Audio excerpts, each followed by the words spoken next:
I have walked with the Lord for almost 26 years. He is such a kind master. He is so good. And He has filled my life with such joy. When I'm weak, He's strong. When I'm afraid, He's not. When I fall, He picks me up. He's blessed me with blessings without number and filled me with joy unspeakable. He has not treated me according to what I deserve, but has poured out His grace. He's never told me to do anything that was wrong, and He's given me power to do what He's told me. He is worthy of being followed.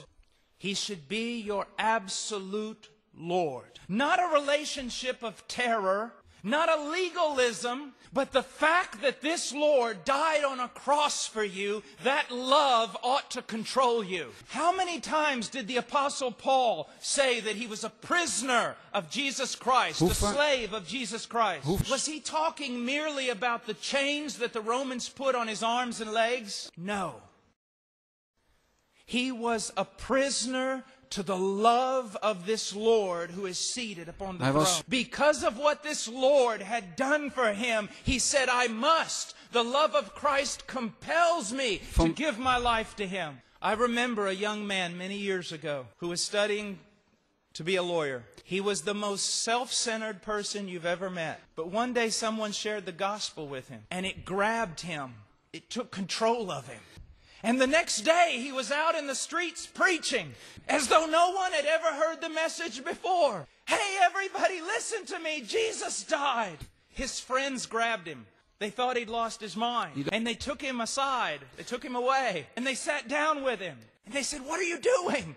You're losing your mind. Everyone thinks you're crazy. You're out in the middle of the university crying out, Jesus died for our sins. Believe, be saved. And I'll never forget the answer that that young man gave. He said, but He died for me. And his friends said, well, we know that. Everybody knows Jesus died for them.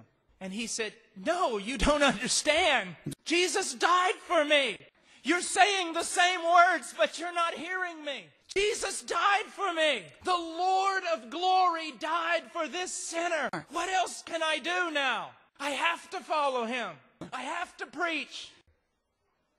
Do you see? It's the love of this Lord that ought to drive you to be holy. Many people live their Christian life this way. What do I have to do?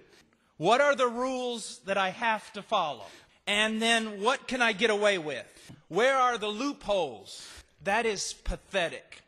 That is not Christianity. Christianity is not about keeping the rules. It is about living your life for the one who died for you. If He tells you to go into a foreign country and die as a martyr, you should do it. If He tells you to sell everything and give it to the poor, you should do it. If He tells you to stand on your head in the middle of the street and cry out, amazing grace, how sweet the sound, you should do it until a bus runs over you. He is Lord. But we do not follow Him merely because of His power. We follow Him because of what He has done. And we follow Him because of who He is.